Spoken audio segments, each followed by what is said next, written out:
no curso de agroecologia, nós recebemos então uma visita do Luc, na qual ele estava lançando esse livro aqui, Navios que se cruzam na calada da noite, soja sobre o oceano. Então, naquele momento, o Luc estava iniciando uma sequência de trabalhos ligadas à problemática da soja, a soja no Brasil e a soja na Europa. Ele vai falar isso, ele vem de um pequeno país, a Bélgica, que teve toda a sua agricultura transformada pela entrada dessa proteína barata através da soja, primeiro americana e depois principalmente brasileira. Isso aconteceu não só na Bélgica, mas também na Holanda, na Alemanha e em diversos países da Europa. E essa soja, então, tem moldado e modificado a agricultura na China, na Índia, na Europa e no Brasil. Então, o Luc se dedicou nesses últimos anos a avaliar esse impacto socioambiental que esse modelo de agricultura baseado na Revolução Verde e baseado na exportação de soja vem causando no planeta. Então, é uma escala planetária, mas um impacto muito forte no Cerrado brasileiro, que é a área onde a soja tem se expandido muito, chegando na Amazônia e a parte da Caatinga. Mas para começar, eu queria ouvir de você, 3 ou 4 pessoas, que você busca aqui, que sonha de você. Eu encontrei lá uma pessoa interessante, lá em Rio de Janeiro, ele me deu este livro, Cadernos de Discussão, é sobre a cultura campesinata, mas também urbana e periurbana, Rio de Janeiro. E um dos textos é um dita de Paulo Freire, e nós na Europa nós aprendemos, muitos brasileiros, por exemplo, de Paulo Freire: ninguém educa ninguém, ninguém se educa sozinho, as pessoas se educam entre si através de sua organização coletiva. Você conhece esta expressão dele? Eu buscava um meio de viver de uma forma mais harmônica com a natureza e causando menos impacto nela, no caso, né? E também porque, indiretamente, né? Porque o que eu buscava originalmente não era a agroecologia em si, a agroecologia apareceu no meu caminho, eu simplesmente buscava uma forma de viver mais harmônico com a natureza. Resumindo assim, restabelecer aquele laço. Obrigado. Outra pessoa? Eu acho que tem muito movimento assim, também de êxodo urbano, né? Da galera que vem das cidades querendo buscar uma vida na roça assim, diferente, né? Uma proposta de viver da roça, não só do... Pessoas da cidade? Tem muita gente daqui que veio da cidade, né? Nasceu na cidade, foi criado lá, mas que em algum momento da vida deu vontade, necessidade às vezes, né? Mas tem muitos jovens como você, da cidade, que voltam para a agricultura, para sentir a terra. E se o 30 de abril vamos começar com um novo rede para comprar terra para praticar agroecologia, porque o problema dos jovens da cidade é que eles não têm terra. Os grandes fazendeiros, na Bélgica não é grande, eles têm 30 ou 50 hectares, eles têm a terra e os jovens é impossível haver terra. Então, o pior do mundo é Bruxelas. Tem o lobbying aqui do Monsanto e outros em Brasília, mas agora em Bruxelas ninguém sabe, mas 20 até 30 mil lobbyistas ficam no Bruxelas. Monsanto, Mercedes, etc, etc. E só alguns do outro lado, como nós, em mundo B, somos com 400 pessoas de 40 organizações da Europa inteira. A língua lá é inglês, francês e um pouco neerlandês. E um dos 40 organizações é interessante, é o CEO. Eles têm textos, pode achar no espanhol também. Eles estudam o lobbying em Bruxelas, dos Monsantos e seguinte. e depois eles fazem ações com os movimentos sociais, não só da Bélgica, mas da Europa. O problema não é no El Salvador, não é no Brasil, mas o problema é nos Estados Unidos, o problema é na Europa e também no Brasil, etc. E era interessante porque eu não sou vegetariano, mas sempre escrevo sobre o problema de comer muito proteínas animais. É impossível para globalizar. Agora, os chineses, até os indianos, copiam o estilo de viver dos europeus e dos brasileiros, comer muita carne. É impossível. E neste livro eu escrevi sobre isso, e as pessoas do Paraná ainda comem mais carne que os belgas, mas eles aceitaram este livro, e cada escola pública do Paraná tem 3 até 4 exemplares deste livro. Então, com esse dinheiro era possível traduzir este livro. Vamos fazer um sorteio, se você quer um livro deste. Então, este livro sempre são crônicas. Então, não posso dizer é um livro científico. Tento escrever sobre coisas muito difíceis, por exemplo, o Banco Mundial, OMC, etc., e os efeitos perversos para a agricultura familiar, em crônicas. Por exemplo, ontem eu escrevi um artigo, vou publicar amanhã na Bélgica, na página crônica, sobre milho transgênico e a cerveja no Brasil. Temos, esta semana, uma grande avaliação em Bruxelas de 30 anos de transgênicos e 3 dias com cientistas e com o povo no último dia. E, então, sempre tento escrever sobre o Brasil em relação na Europa. E você sabe, mas até 45% do cerveja pode ser milho. Na Bélgica não existe, na Bélgica é só cevada. Não sabia. Você sabe, tem muito milho. E tem agora até 18 espécies de milho transgênico aceitado no Brasil. Então você bebe milho transgênico quando você bebe cerveja. Então é a introdução do livro. Ok. Soja, tesouro ou tesoura?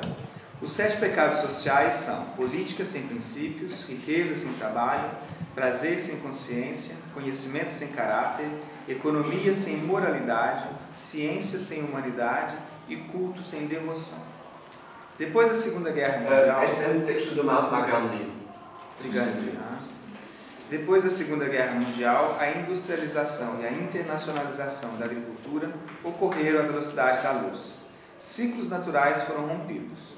A partir dessa época, tornou-se possível praticar a agricultura com pouquíssima terra visível.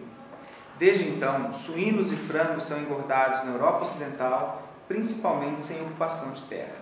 A terra, a água e o petróleo vêm do exterior, na forma de soja para ração animal. Ração que se torna alimento da destruição. Tudo é desvinculado, o consumo crescente e os elementos da produção.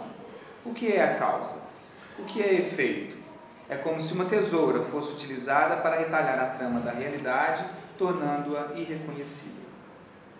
Neste processo, 1962 é um ano divisor de águas. 1962, Raquel Carson lançou o seu polêmico livro Silent Spring, Primavera Silenciosa, devido ao avanço desenfreado da agricultura química. Sua obra foi praticamente o começo do movimento ambientalista na América do Norte. No mesmo ano, o julgamento do nazista Adolf Eichmann abriu os olhos do mundo para um fator do Holocausto, que ainda não havia sido chamado a atenção. Hannah Arendt esteve presente durante o julgamento e inquietou a opinião mundial com seu controverso livro Eichmann em Jerusalém, um relato sobre a banalidade do mal. 2 mulheres no lado americano do Atlântico levantaram suas vozes. Debate garantido, até hoje. Do lado europeu, a agricultura se desvincula da terra, devido à rodada de Dillon, no GATT, atualmente OMC, Organização Mundial do Comércio, um acordo no âmbito do comércio mundial que coincide com o início da política agrícola comum europeia, mais uma vez no ano de 62. Os acordos firmados em Dillon deram início ao fluxo destrutivo da soja, primeiro a partir dos Estados Unidos, depois, com a Revolução Verde, a partir do Brasil, da Argentina, do Paraguai e da Bolívia. O futuro do agronegócio não é mais Brasil, mas é África. Os brasileiros e chineses e os europeus encontram-se na África, plantando já em 11 países a soja e cana-açúcar, etc.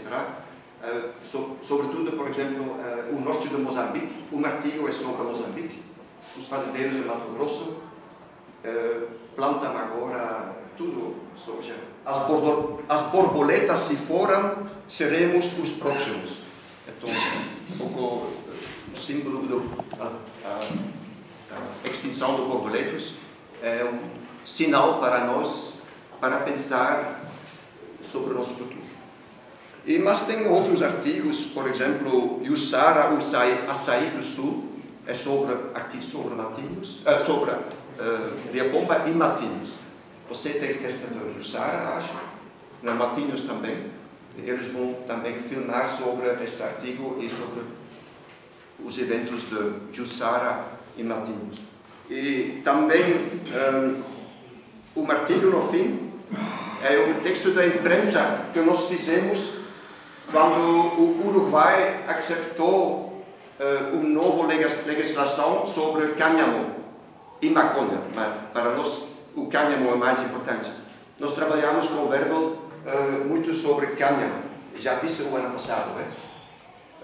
Não estou contente desta capa, mas comprei em Rio de Janeiro, numa loja de jornais. É sobre maconha, mas também sobre cânhamo. Então, é sobre a história desta planta. É a planta mais velha da nossa cultura. E nós trabalhamos neste momento com o Wervel muito com arquitetos para fazer casas de cânhamo com calcário. Com 1 hectare de cânhamo pode fazer uma casa. Para nós é uma das alternativas para os fluxos de proteínas do Brasil e da Argentina e outros países, porque no cânhamo tem proteínas e energia. E soja é só proteínas, e o milho, que nós temos muito monocultura de milho, porque importamos todas as proteínas de soja, é só energia, é muito energia menos proteínas. E temos agora agricultores que fazem silagem de cânhamo para dar aos vacas. Então, é energia e proteínas. O desmatamento da floresta amazônica é bem conhecido, porém, menos conhecido é o desmatamento em uma vasta região chamada Cerrado, situado ao sul da Amazônia. E graças às políticas vindas de Brasília, no coração do Cerrado, esta região enfrenta uma ameaça ainda maior do que a Amazônia. Rios grandes e importantes por toda a América do Sul nascem no Cerrado. O caminho hoje é o caminho que o Cerrado vai continuar. Não tenha dúvida, o Brasil vai produzir 80 milhões de toneladas, vai passar para 90, para 100, para 150 milhões de toneladas, até que algo muito grave aconteça. Algo muito grave acontecer significa, por exemplo, o preço do petróleo passar para 300, 400 dólares o barril. Inviabiliza completamente esse modelo. Não é? Então, são possibilidades que estão colocadas aí, mas que nós ainda vamos... Acho que preparamos o futuro, né? Mas é difícil mesmo. Do ponto de vista pessoal seu, você tem observado resultados efetivos, por exemplo, na Bélgica ou os países onde você mais convive com relação, por exemplo, à redução do consumo de carne ou a substituição? Então, eu escrevi este livro com esse título legal, Otimismo, Realidade e Esperança, porque sou pessimista, mas tenho ainda esperança. Quando estou aqui e encontro você, tenho esperança, em movimentos assim. Mas por que pessimista? Já expliquei o ano passado, acho, é uma dinâmica histórica que você não pode parar, eu também. Os chineses, até os indianos, copiam agora o estilo de viver dos europeus e dos americanos. Quando um povo tem mais poder econômico, vai comer mais carne. E 15 anos atrás, a China não importou soja, agora 57 milhões de toneladas de soja. A Europa só 39 milhões, só, já muito. Então, a metade dos suínos do mundo ficam agora na China. Então, agora eles buscam água e terra na África, e aqui, e na Argentina, e me dá pessimismo, porque os chineses não poderiam fazer o que os europeus fazem. Então, eu posso dizer nada, só mudar um pouco do estilo de viver e sim, também trabalhar estruturalmente e politicamente. Então, é sempre a mesma história, é normal, quando não é economicamente viável, é mais barato, como este petróleo barato, de pegar esta soja do outro lado do mundo, é normal que as fábricas de ração animal pegam os produtos do outro lado do mundo. Esta coisa é um pouco mudando, mas não é mudando porque nós temos esse trabalho, é só economicamente porque o preço é subindo, eu acho. Mas se tentamos, para mim escrever é uma terapia para sobreviver, senão eu, não sei, pararia de viver, acho. Porque cada ano, quando volto do Brasil, eu sou mais pessimista, mas também tenho esta esperança, porque tem estes encontros e tem muitas iniciativas. É um exemplo do Rio de Janeiro, é muito interessante. Eu li no ônibus ontem do Rio para cá, mas tem centenas de livros, centenas de iniciativas que dão esperança também.